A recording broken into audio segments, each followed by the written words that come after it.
नमस्कार दोस्तों, बहुत बहुत स्वागत है आप सभी का तुल्यारेस के इस डिजिटल प्लेटफॉर्म पर। और दोस्तों, जैसा कि इस समय हम रोजाना बात किया करते हैं रीड साइकोलॉजी की एक स्पेशल टेस्ट सीरीज के अंतर्गत कुछ इंपॉर्टेंट क्वेश्चंस के विषय में। दोस्तों, ये जो क्वेश्चन सीरीज आपकी चल रही है ये आरबीएससी की कक्षा 11 और 12 की पुस्तकों पर आधारित है। हम डिस्कस करते हैं उन इंपॉर्टेंट क्वेश्चंस और उन इंपॉर्टेंट टॉपिक्स के विषय में जो आपकी 11 और 12 की बुक में भी है और आपके सिलेबस में भी है, यानी सिलेबस के अकॉर्डिंग भी और आरबीएससी की बुक्स को भी देख रही हैं।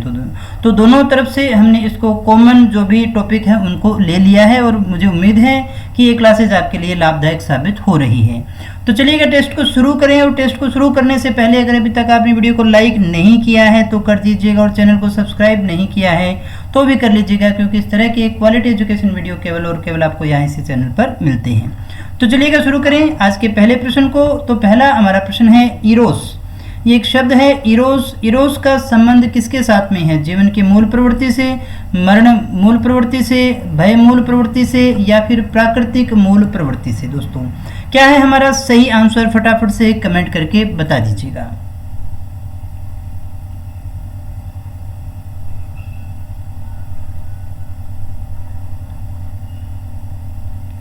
तो दोस्तों, क्या है सही आंसर हमारा? फटाफट से कमेंट करिएगा ताकि हम देख सकें आपको क्या आता है, आपने क्या सीखा है मेरे दोस्तों। तो चेक करें, सही आंसर हमारा नंबर 1 जीवन की मूल प्रवृत्ति से इरोस ये शब्द जो है वो संबंधित है। ये बातें अपने पहले कर चुके हैं, इसलिए डिटेल में यहाँ पर मैं आपसे डिस्कस नहीं करने वाला हूँ। परीक्षा में कम समय है, जितना हो सके उतने ऑब्जेक्टिव क्वेश्चंस को देख लें। नेक्स्ट अपना क्वेश्चन है मनोलैंगिक विकास की कौन सी अवस्था में वंध्यकरण चिंता यानी कैस्ट्रेशन एंजाइटी होती है? वो आपको बताना है। गुदा, एनल स्टेज, मौखिक स्टेज जिसे ओरल स्टेज कहते हैं, सुषुप्ता या लेटेंसी स्टेज, या फिर लैंगिक स्टेज या फेलिक स्टेज? कौन सी अवस्था है जिसमें वंध्यकरण चिंता होती है? मनोलैंगिक विकास की एक अवस्था है, आपको बताना है क्या है हमारा सही आंसर। फटाफट से कमेंट कर दीजिएगा मेरे दोस्तों। तो दोस्तों, यहाँ जो राइट आंसर हमारा वो है नंबर 4। कौन सी अवस्था है? लैंगिक अवस्था है जहां पर वंध्यकरण चिंता होती है, कैस्ट्रेशन एंजाइटी आपको देखने को मिलती है।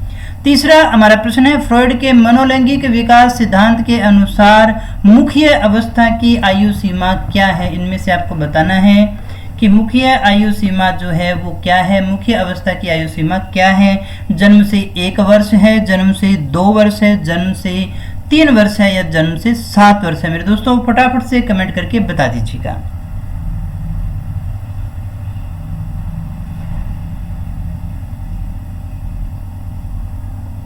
तो दोस्तों, राइट आंसर हमारा यहाँ है नंबर 1 जन्म से 1 वर्ष। कितनी है दोस्तों? जन्म से 1 वर्ष मुख्य अवस्था कितनी है? 0 से 1 वर्ष या जन्म से 1 वर्ष। नेक्स्ट अपने बात करते हैं मनोलैंगिक विकास के फ्रॉइडियन अवस्था को क्या कहा जाता है, जिसमें बच्चों को सोच करने के लिए प्रशिक्षित किया जाता है? मनोलैंगिक विकास की एक फ्रॉइडियन अवस्था है ये, और उस अवस्था को आपको बताना है जिसमें बच्चों को सोच करने के लिए प्रशिक्षित किया जाता है। अव्यक्तावस्था है जिसे लेटेंसी कहते हैं, मुखावस्था ओरल है, लिंग प्रधानावस्था यानी फैलिक है, या गुदावस्था एनल है? फटाफट से कमेंट करके बताइएगा मेरे दोस्तों। थोड़े से टिपिकल क्वेश्चन आपको लग सकते हैं, कुछ नई शब्दावली आपको देखने को मिल रही है, और सामान्यतः कंपटीशन वाली जो साइकोलॉजी आपको वहाँ नहीं मिलेगी, है ना। तो ये जो आपकी आरबीएससी की बुक से है, तो इसलिए थोड़ा सा अलग जो मैटर है वो आपको मिल रहा होगा। राइट आंसर हमारा यहाँ पर नंबर 4 गुदावस्था एनल स्टेज है ये। नेक्स्ट क्वेश्चन हमारा इनमें से किसके विचारों का मनोविश्लेषण स्कूल से संबंध नहीं है, यानी इनमें से कौन सा ऐसा विचारक है जो मनोविश्लेषणात्मक स्कूल से संबंध नहीं रखता है? युंग है, सोलो है, फ्रॉइड है, एडलर है? मेरे दोस्तों, क्या है सही आंसर? फटाफट से कमेंट करके बता दीजिएगा।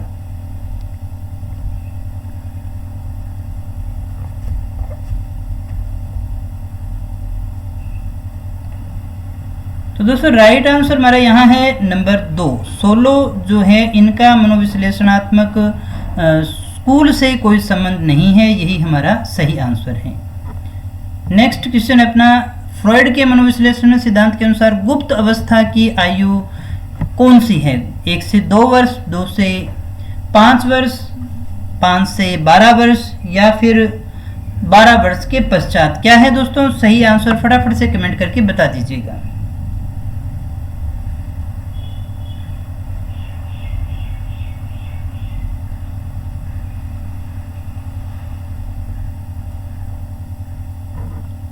तो दोस्तों राइट आंसर हमारा यहाँ है नंबर 3, 5 से 12 वर्ष।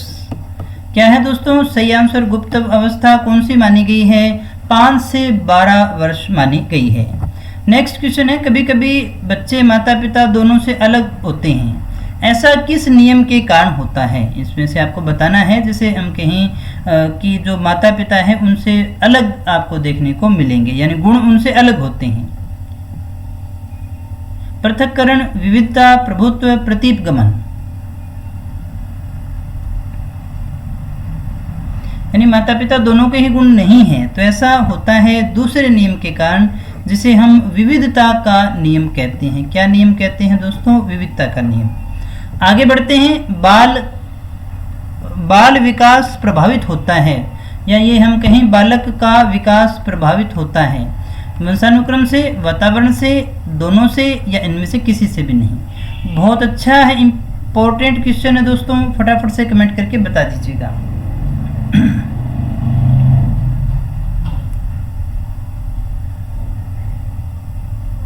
तो दोस्तों राइट आंसर हमारा यहाँ है नंबर 3, 1 व 2 दोनों वंशानुक्रम से और वातावरण से, इन दोनों से ये प्रभावित होता है।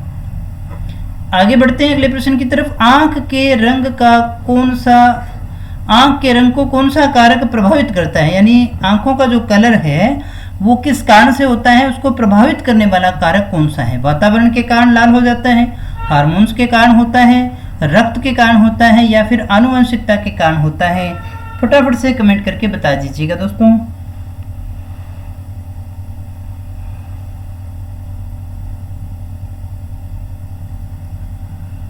तो दोस्तों राइट आंसर यहाँ हमारा है वो है नंबर 4, आनुवंशिक गुण है ये। आनुवंशिकता के गुणों के कारण ही आंख का जो कलर है वो अलग अलग में देखने को मिलता है। जैसा भी कलर है वो आनुवंशिकता के गुणों के कारण है। यहाँ आपको खाली स्थान में भरना है, किसकी विशिष्ट अनोन्य क्रिया का परिणाम विकास के विविध मार्गों और निष्कर्ष के रूप में हो सकता है।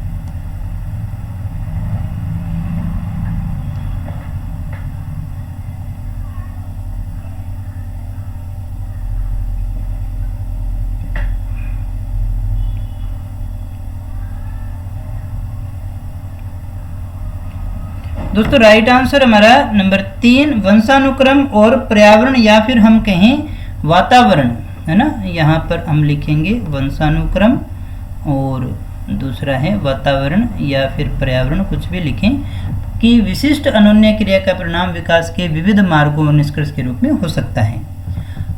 एक 6 वर्षीय लड़की खेल कूद में असाधारण योग्यता का प्रदर्शन करती है। उसके माता पिता दोनों ही खिलाड़ी हैं, उसे नित्य प्रशिक्षण प्राप्त करने में भेजते हैं और सप्तांत में उसे प्रशिक्षण देते हैं। बहुत संभव है कि उसकी क्षमताएं निम्न में से किसके मध्य प्रतिक्रिया का परिणाम रही होगी? आनुवंशिकता और पर्यावरण, वृद्धि और विकास, स्वास्थ्य और प्रशिक्षण, अनुशासन और पौष्टिकता।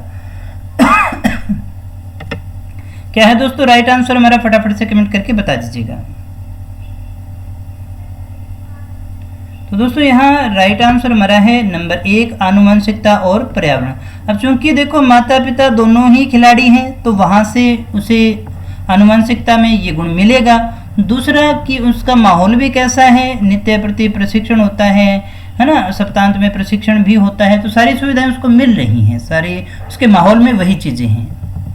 वंशानुक्रम के किस नियम के अनुसार प्रतिभाशाली माता पिता से कम प्रतिभाशाली संतान की प्रवृत्ति और निम्न कोटि के माता पिता से कम निम्न कोटि की संतान होने की प्रवृत्ति है? ये कौन से नियम के कारण होता है? भिन्नता का नियम, प्रत्यागमन का नियम, या फिर जीव सांख्यिकी का नियम, या बीज कोश की निरंतरता का नियम? यानी माता पिता से कम प्रतिभाशाली संतान है और निम्न कोटि के माता पिता से कम निम्न कोटि की संतान होने की प्रवृत्ति जो है वो किस में आता है? ये कौन सा नियम है दोस्तों? भिन्नता का, प्रत्यागमन का, जीव सांख्यिकी का, या फिर बीजकोश का? तो दोस्तों राइट आंसर हमारा यहाँ है नंबर 2, प्रत्यागमन का नियम है। यानी उससे उल्टा जो चीज़ें हमें अलग देखने को मिले, माता पिता से बिल्कुल अलग देखने को मिले, भिन्नता वाला यहाँ नहीं आएगा। यहाँ सबसे सही आंसर हमारा यही होगा। इनमें से वंशानुक्रम का नियम नहीं है। कौन सा वंशानुक्रम का नियम नहीं है? समानता का नियम, भिन्नता का नियम, प्रत्यागमन का नियम या फिर अभिप्रेरणा का नियम।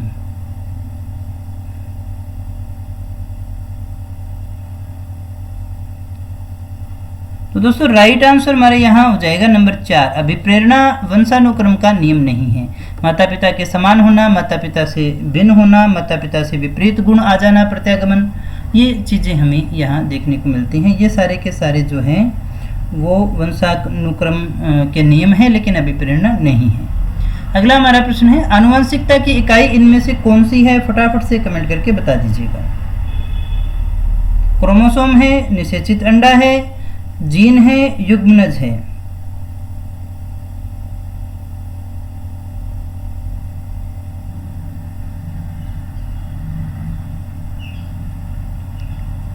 तो दोस्तों राइट आंसर हमारा यहाँ है नंबर 3, जीन होते हैं ना, क्रोमोसोम के ऊपर जीन होते हैं। जीन जो हैं वही आनुवंशिकता की इकाई है। जीन पर ही लिखा होता है किसका रूप, रंग, आकार कैसा होगा।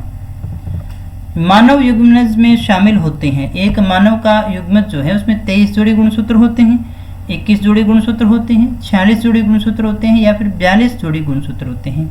क्या है हमारा राइट आंसर? फटाफट से कमेंट करके बताइएगा।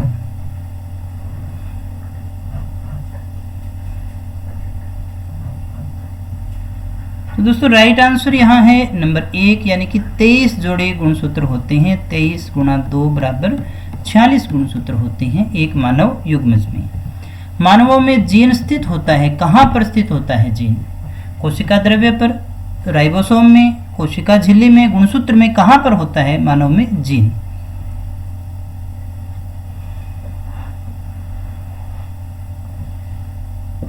तो दोस्तों राइट आंसर हमारा यहाँ है नंबर 4, किस पर स्थित होता है? गुणसूत्र पर स्थित होता है ये।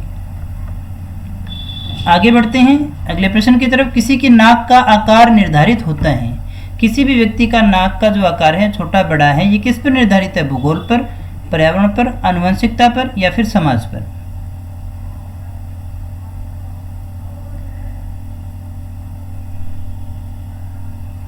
तो दोस्तों राइट आंसर हमारा यहाँ हो जाएगा नंबर 3, किस पर निर्धारित है? ये आनुवंशिकता पर निर्धारित है।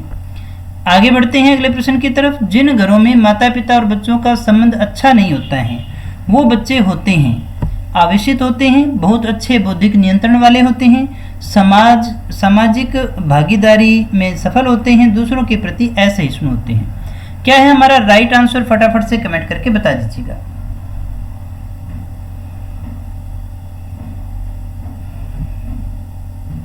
तो मेरे दोस्तों राइट आंसर हमारा यहाँ होगा नंबर 4, दूसरों के प्रति असहिष्णु होना। जिन घरों में माता पिता और बच्चों का संबंध अच्छा नहीं होता है वो बच्चे कैसे होते हैं? दूसरों के प्रति असहिष्णु होते हैं। बच्चे रेडियो, टीवी, मोबाइल, कैमरा आदि किस सिद्धांत पर चलाना सीखते हैं?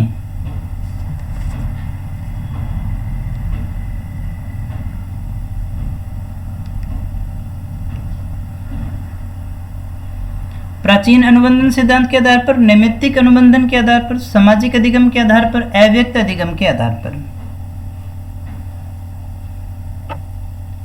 तो दोस्तों राइट आंसर हमारा यहाँ पर नंबर 2 होगा, नैमित्तिक अनुबंधन के आधार पर। यानी उन्हें वो कार्य करने में आनंद आता है, करने के बाद में मोटिवेशन मिलता है, इसलिए वो काम को करते हैं। बच्चे उन व्यक्तियों से विनम्रता पूर्वक बात करते हैं जिनसे कुछ पाना चाहते हैं। यहाँ किस अनुबंधन की बात हो रही है? प्राचीन अनुबंधन, नैमित्तिक अनुबंधन, सामाजिक अनुबंधन या फिर अव्यक्त अधिगम? यानी जिससे उसे कुछ लेना है उसके साथ में बड़ी अच्छे से बात करेंगे।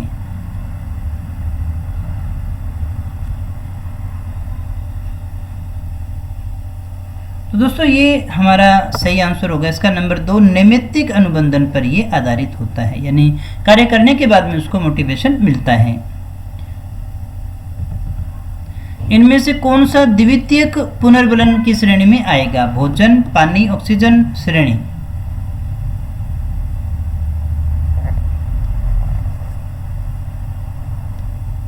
तो दोस्तों राइट आंसर हमारा यहाँ है नंबर 4। किस पर आता है, कौन सा है, द्वितीयक पुनर्बलक श्रेणी है, क्योंकि भोजन, पानी, ऑक्सीजन ये तो सारे के सारे क्या हैं, ये प्राथमिक पुनर्बलन की श्रेणी में आते हैं। नेक्स्ट है हमारा ऋणात्मक पुनर्बलक होते हैं। ऋणात्मक पुनर्बलक कौन से होते हैं, जिनका परिणाम सुखद होता है, जो अप्रिय, दुखद और पीड़ादायी होते हैं, जो पुनर्बलक प्राणी को पलायन और परिहार करने की अनुमति, अनुक्रिया सिखाते हैं। 2 व 3 दोनों।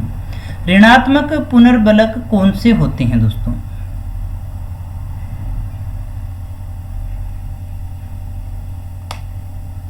तो दोस्तों राइट आंसर हमारा यहाँ है नंबर 4, जो अप्रिय, दुखद और पीड़ादायी होते हैं और जो पुनर्बलक प्राणी को पलायन और परिहार की अनुक्रिया सिखाते हैं। दोनों ही होते हैं ऋणात्मक पुनर्बलक, ये दोनों ही ऋणात्मक हैं। डांट से बचने के लिए समय पर गृह कार्य करना, ठंड से बचने के लिए ऊनी कपड़े पहनना, कार्यालय में जुर्माने से बचने के लिए समय पर आना, ये किस चीज के उदाहरण हैं? प्राथमिक पुनर्बलन के, धनात्मक पुनर्बलन के, ऋणात्मक पुनर्बलन के, या फिर सभी? यानी कोई व्यक्ति है जो डांट से बचने के लिए गृह कार्य करता है, ठंड से बचने के लिए कपड़े पहनता है, ऊनी कपड़े, कार्यालय में जुर्माना न लगे इसलिए समय पर आ जाता है। ये सारे किसके उदाहरण हैं? राइट आंसर हमारा है नंबर 3, ये सारे के सारे ऋणात्मक पुनर्बलक के उदाहरण हैं। अगला हमारा प्रश्न है ऋणात्मक पुनर्बलन में क्या होता है? अनुक्रिया के परिणाम स्वरूप दुखद उद्दीपक हट जाता है, जैसे जुर्माना है वो हट गया। दुखद उद्दीपक के हटने से प्राणी की अनुक्रिया दृढ़ होती है। ऋणात्मक पुनर्बलक प्राणी को पलायन परिहार की अनुक्रिया सिखाते हैं। उपरोक्त सभी क्या है दोस्तों? राइट आंसर हमारा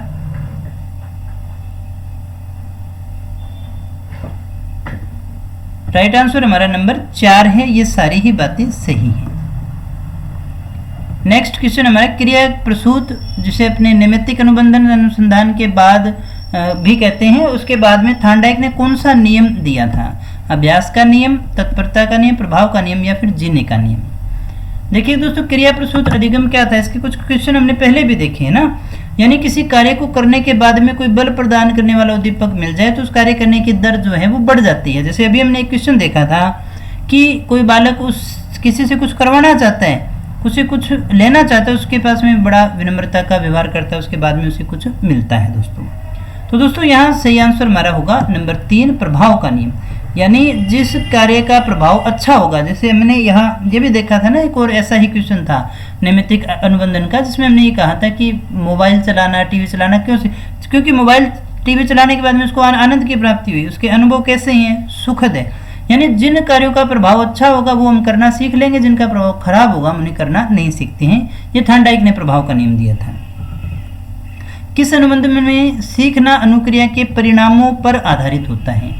यानी वो अनुबंधन आपको बताना है जो सीखने के परिणामों पर आधारित है। अनुक्रिया का जो परिणाम होगा, उद्दीपक है, अनुक्रिया जो होगी अनुक्रिया के परिणाम पर आधारित होता है। प्राचीन, नैमित्तिक, सामाजिक, या फिर अव्यक्त?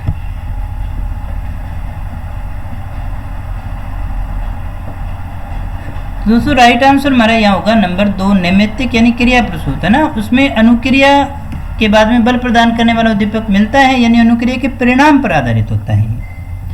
अधिकांश अतार्किक भय किस अनुबंधन के कारण होते हैं? अतार्किक भय है दोस्तों प्राचीन अनुबंधन, नैमित्तिक, सामाजिक, या फिर अव्यक्त? क्या है दोस्तों राइट आंसर हमारा?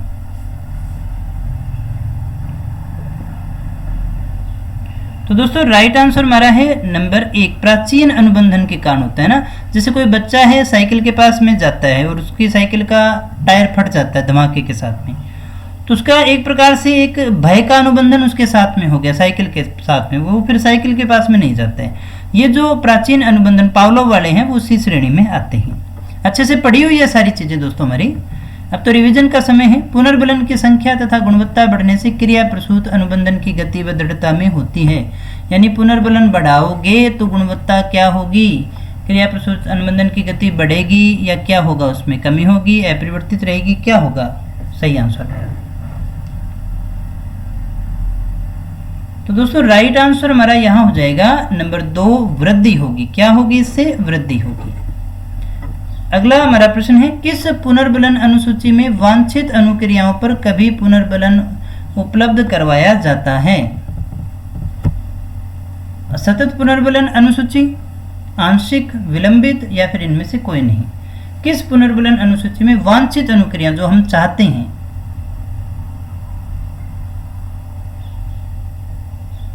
तो दोस्तों राइट आंसर हमारा यहाँ है नंबर 2, ये आंशिक पुनर्बलन अनुसूची में मिलेगा। फैक्ट का क्वेश्चन है डायरेक्ट। कौन सी प्रक्रियाएं प्राचीन और क्रिया प्रसूत दोनों ही प्रकार के अनुबंधों में घटित होती हैं?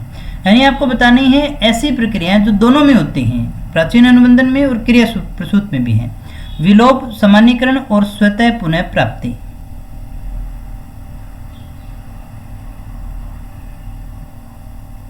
तो मेरे दोस्तों राइट आंसर हमारा यहाँ है नंबर 4, ये सारी ही होते हैं।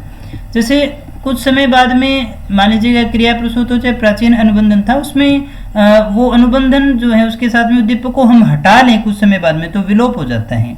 सामान्यीकरण है, स्वतः पुनः उसकी अपने आप प्राप्ति होना, ये सारी चीजें जो है दोनों में ही पाई जाती हैं। तो दोस्तों ये थे हमारे आज के प्रश्न। मुझे उम्मीद है आपके लिए लाभकारी रहे होंगे। वीडियो सच में अच्छा लगा हो तो दिल से लाइक कर देना और अपने दोस्तों को बता देना। मिलते हैं नेक्स्ट वीडियो में कुछ और नए प्रश्नों के साथ, कुछ और नई जानकारी के साथ। तब तक यूं ही बने रहे हमारे साथ। Thank you very much.